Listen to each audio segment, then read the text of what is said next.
And she's right to say that she has sacrificed her own position to try and get her deal through. Shame. But does she appreciate that in doing so, she is asking us to place our trust in who will follow her? And looking at the likely candidates, I've got to say sincerely to her, she may have sacrificed her career to put the country first, but there are plenty of people who aim to follow her who've always put themselves first above the country. Can I just say to the honourable gentleman, the numbers in this House will not change. The numbers across this House will be the same. The desire of this House to be able to have a greater role in the future will not change. I've made the commitment that I have in relation to the legislation in the Withdrawal Agreement Bill, in relation to the amendment from the honourable member for Stoke-on-Trent Central. This, in the next stage, it will be important that there is a greater involvement of Parliament to be able to ensure that as we move forward together, we get that right result for our country. But this is about our country. It is about our national interest. As I say, everybody will have to... I'll give way one last time. I'll give way to the honourable lady. Thank the Prime Minister for giving way. The Prime Minister said this is about the country. But with respect, Prime Minister, that is not how it's seen. Brexit, withdrawal agreement, referendum has always been about the Conservative Party and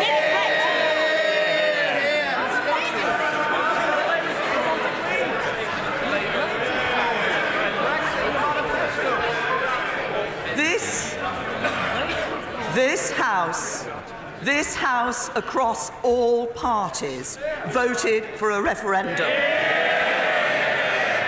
This House across all parties voted to trigger Article 50.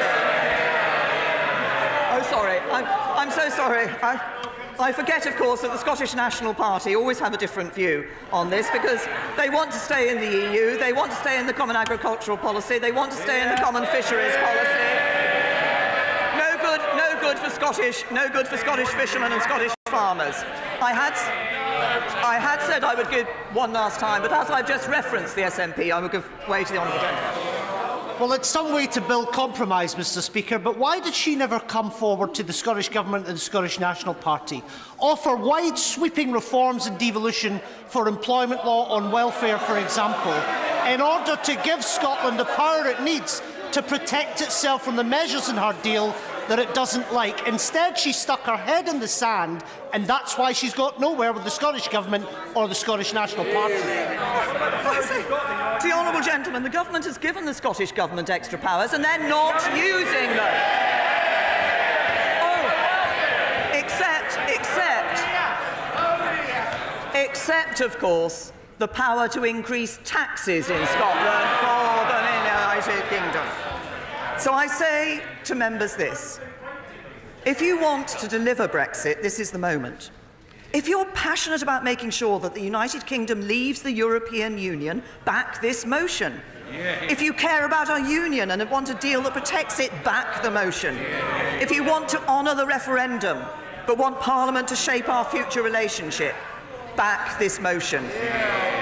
It's the right thing for our country, it's the right thing for our constituents, and with all my heart I commend this motion to the House.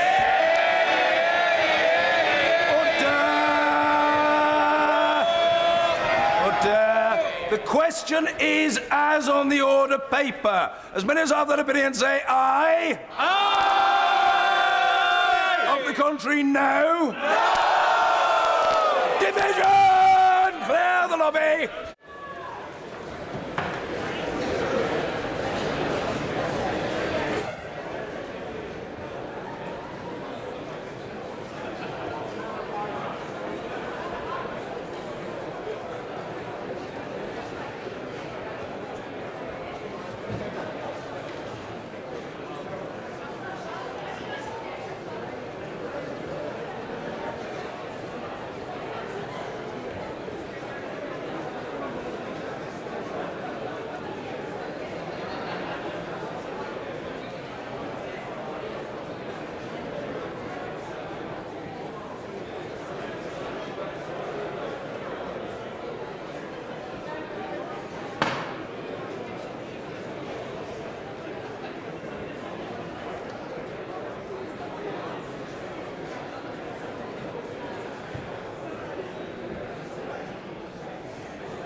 Order. The question is as on the order paper. As many as have that opinion say aye. Aye. Of the contrary, no. No. Tellers for the ayes, Andrew Stevenson and Craig Whittaker. Tellers for the noes, Thangham Debonair and Nick Dakin.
Lock the doors!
Order! Order!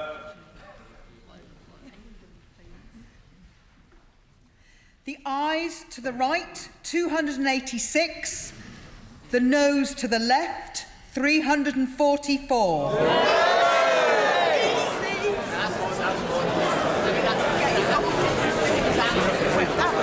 The ayes to the right, 286.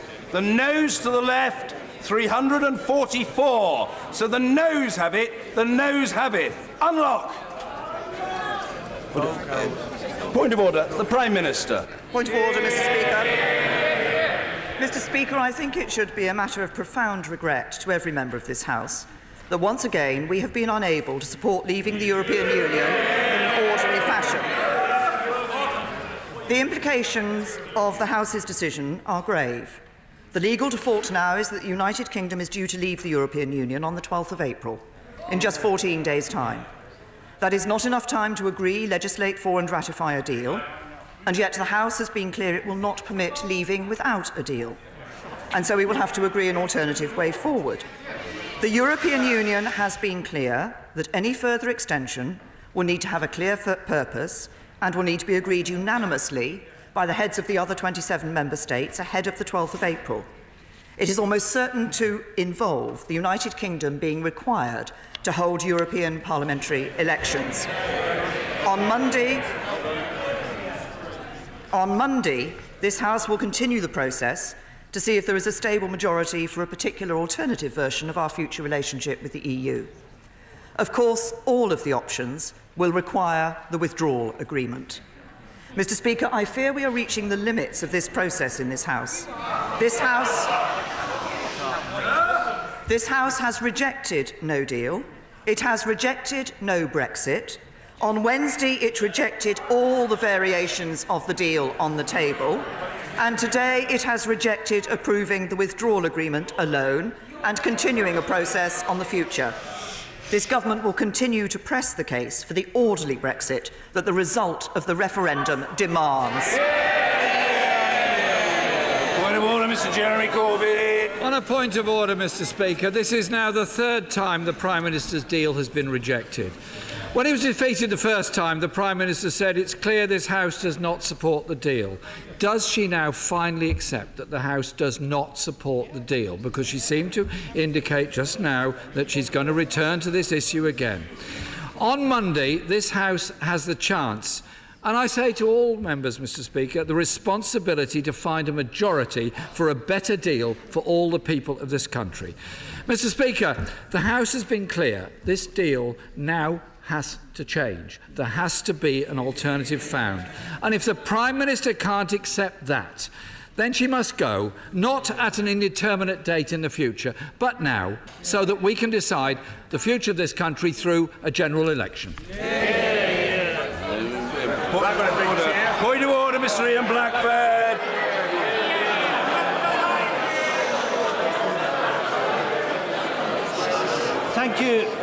Thank you, Mr. Speaker. Thank you, Mr. Speaker. We should all be aware.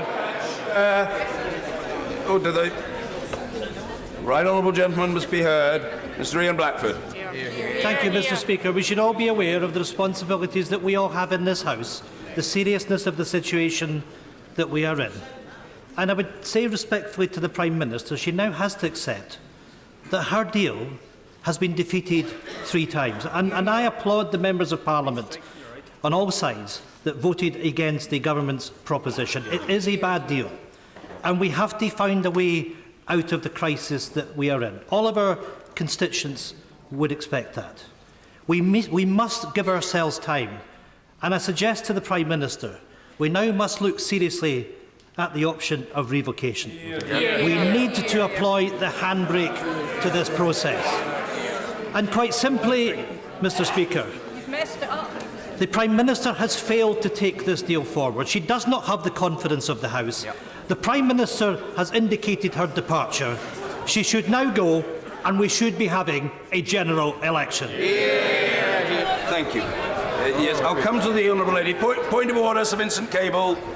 On Monday, it is perfectly possible that the House may indicate a preference for one of the options such as a customs union or a confirmatory vote, which are, of course, compatible with the withdrawal agreement. If that is the case, is the Prime Minister then open to listening to the view of the House and considering how we might have a longer extension to explore them? I think the question was perhaps to some degree a rhetorical inquiry. The right honourable gentleman has made his point, but further debate on these important matters will follow next week, and we'll leave it there. Point of order, Heidi Allen. The Prime Minister must now seriously recognise this deal is over. And this House has a responsibility, a serious responsibility on Monday to find a solution to this impasse. There are jobs and livelihoods right across this country at stake now. The way out of this impasse, as many of us have been saying for months and months and months, we must have a people's vote now. Point of order. Yes, I will come to the honourable lady first because I saw her first. Point of order, Caroline Lucas. Thank you, Mr. Speaker. I mean, it does beg a belief that the Prime Minister still seems to not recognise a dead deal when there's one right in front of her. It has now been defeated 3 times, and that is in spite of the procedural games that have been played. And does she realise just how grotesque it looked when, frankly, she was looking as if she was willing to sell out the country's future for the price of some Tory MP careers in replacement for it? The idea that it was somehow sensible for MPs on the other side to say that they would suddenly change their minds about a deal they'd been against for months because they thought they might have some career advantage from it. That is wrong, and it is contemptuous of this country. But there is a degree of latitude on these occasions, but the honourable lady has stretched it excessively. If she'd wanted to speak in the debate, she might well have caught my eye, but she didn't seek to do so. Point of order, Mr. Nigel Dodds. Speaker, could I urge the Prime Minister now to look seriously at what the Right Honourable Gentleman, the member for Esher and Walton, said earlier in the course of the debate about the backstop issue? She knows that remains the problem. She knows that Michel Barnier and Leo Varadkar this week have said that in a no-deal scenario there will be no hard border. Please, Prime Minister, even now, as the Right Honourable Gentleman said earlier, use the time constructively to get that matter sorted out. Thank you. Order. I invite the whip on duty to move the agenda. I beg to move that this House do now adjourn. Thank you. The question is that this House do now adjourn. And then the other are going to say aye. The contrary, no. I think the ayes have it. The ayes have it. Order. Order.